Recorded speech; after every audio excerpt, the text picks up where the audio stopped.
פרק אחד בתוך הספר הזה, שבעצם היו מקריאים אותו בבתי הכנסת בעבר, ואז הרבנים החליטו להוציא את זה מההפטרה. היום זה נחשב הפרק האסור. האם שמעת על זה עוד פעם? לא שמעתי על זה. האם את רוצה לראות מה נסתר בפרק הזה? יש לך את זה? יש לי פה בתנ"ך. רוצה לדעת כמה שיותר על זה, האמת היא.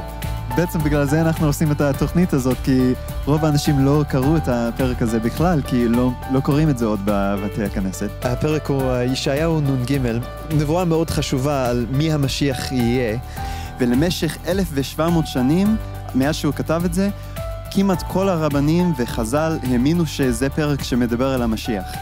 בעצם גם בתלמוד, בסנהדרין צ"ח, גם ילקוט שמעוני, הזוהר, הרמב"ם, האמינו שהפרק הזה מדבר על המשיח.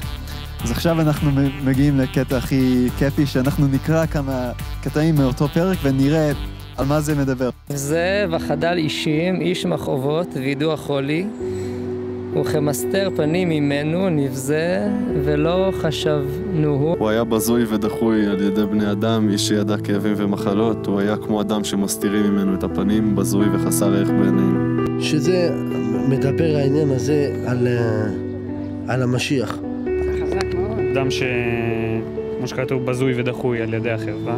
העם שלנו היה משוכנע שהוא שלילי. לא יודע למה. לא קיבלו אותו. דחו אותו. לא חשבנו שהוא היה המשיח. כל אוינו הוא נסר מכאובנו סבלה. ואנחנו חשבנו הוא נרגוע, מוכה אלוהים ומעונה. אכן, הוא נשא את המחלות שלנו, סבל את הכאבים שלנו, ואנחנו התייחסנו אליו כמו אל חולה במחלה קשה, שאלוהים גרם לו להיות מושפל ומעונה. הוא לקח את כל הכאב, את כל הסבל ואת כל המחלות עליו. ובכל זאת, דחו אותו. הוא עשה לנו טוב ובעצם נתנו לו רע בחזרה. הוא סובל בגללנו, בגלל כל בעצם העבירות שאנחנו עושים, אז הוא סובל את הכאב הזה. הוא נתן לנו מעצמו, הוא סבל בשבילנו, הוא לקח את המחלות שלנו, את כל החטאים שלנו. מעוצר וממשפט לוקח את דורו, מי ישוחח, כי נגזר מארץ חיים, מפשע עמי, נגע למו.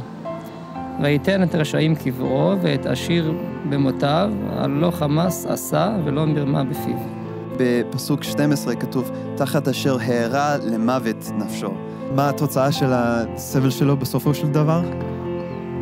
הוא מת. כן. הוא מת. הוא ימות. עם עשירים. איזה כיף. אני גם רוצה. אז קיצר ישימו אותו על דברים שהוא לא עשה, וקיבל על זה. מעניין. הוא מת, אבל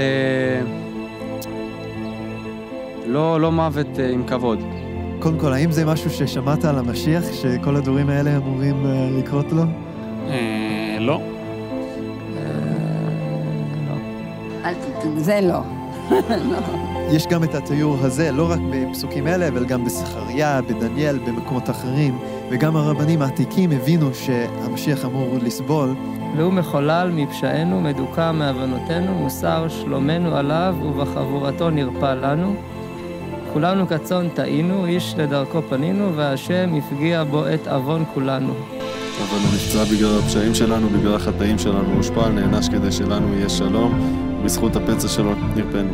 כולנו עבדנו כמו צאן, כל אחד מאיתנו פנה לדרכו, אבל אדוני הטיל את האחריות על החטאים של כולנו. הבנתי, על פי הפסוקים, כאילו הוא יספוג את החולי והרוע שלנו, וזה ירפא אותנו, והוא בעצם יהיה בן אדם שנענש, שהוא ייקח על עצמו את כל אוקיי. ייקח את כל העוונות שלנו, ואת כל המכאובים, ואת כל מה שעברנו. הוא לקח על עצמו את הכל. שכל החטאים וכל הדברים הרעים וכל העונש הכבד, אלוהים כאילו הכניס את זה באדם אחד. אז על כל אחד מאיתנו לשאול, האם יש בי חטא? האם אי פעם גנבת משהו? אפילו משהו קטן, או משהו להוריד משהו מהאינטרנט שלא שייך לך? מי לא? למשל, האם אי פעם שיקרת? כן. בוודאי, כל אחד משקף. גם אני לא זכאי בזה. האם אי פעם חמדת? כן. ברור, אני חוטא גדול. וגם לפי התנ"ך, כל המחשבות וגישות הרעות שלנו, כמו אנוכיות או הגאווה או כל הדברים כאלה, הם גם נחשבים לחטא. אז אם למשל אנחנו היינו מקרינים כל המחשבות שלך, על מסך, וכולם שמכיר אותך היו רואים אותם. היית רואה רק מחשבות טובות שם, או גם כמה לא טובות? גם וגם, גם וגם, כן. קודם כל, ברור שתראה גם מחשבות לא טובות, אז כל האנשים, גם הצדיק שבצדיקים, יהיה להם מחשבות רעות בראש. אבל היו לפעמים מחשבות שהייתי אומרת, אם היא הייתה נעלמת זה היה טוב. אלוהים הוא קדוש וטהור לגמרי, והוא לא יכול להיות בנוכחות של חטא. אז זה בעצם, החטא שלנו מפריד אותנו ממנו, ומגיע לנו בסופו של דבר גם עונש. כתוב ביחזקאל 18 פסוק 4, שהעונש שמגיע לנו זה מוות. בסופו של דבר הפרדה מאלוהים לנצח, כי... לא הייתי רוצה. אז בסוף אתה חושב שאתה צריך סליחה וכפרה על החטאים שלך, או לא? כן, 100%. גם אני, גם כולן בעצם, אין מישהו שלא. אבל יש גם חדשות טובות, כי אלוהים הוא לא רק שופט, הוא גם אבא שאוהב אותנו. ולכן הוא נתן בתורה את המערכת הקורבנות. הקורבן היה לוקח על עצמו את החטאים של אותו בן אדם. כתוב שהקורבנות יפסקו, ושבמקום הקורבנות שהיו, אלוהים ישלח בן אדם שיקרא המשיח. שיקח על עצמו את כל החטאים. בדיוק, וזה מה שקראנו עכשיו. אלוהים נתן לנו בתנ"ך תיאור מאוד ספציפית של מי המשיח יהיה, כדי שנזהה אותו ולא נפספס אותו. וכמובן זה מאוד קריטי שנדע מי הוא הבן אדם הזה, כי בלעדיו אין לנו את הכפרה והסליחה כדי שהוא ייקח את החטאים שלנו. כתוב בדניאל פרק ט' שהוא חייב לבוא לפני חורבן בית המקדש השני. אז בעצם זה היה ב-70 לספירה. אז המשיח היה חייב לבוא לפני זה, לפי התנ"ך. כתוב גם במיכה ה' שהמשיח הזה יוולד בבית לחם. וגם כתוב בישעיהו, מה שקראנו עכשיו, ישעיהו נ"ג, שהעם שלנו נדחה אותו בהתחלה, ושהוא יסבול וימות. וכתוב בפסוקים אחרי זה, אחרי שהוא ימות, הוא יקום לתחייה, ואז כתוב שגויים רבים יקבלו אותו, והם יכירו את אלוהי ישראל בגללו. אז עכשיו, מהתיאורים הללו, מהתנ"ך, יש מישהו בהיסטוריה שהגשים את הדברים האלה? אני לא יודעת. לא, לי לא ידוע. לך ידוע? יש מישהו שהגשים את זה? לא, לא שאני חושב, יכול להיות שיש, ותגיד לי עכשיו, אני אגיד, כן, אבל עכשיו לא עולה לי לראש. ישו.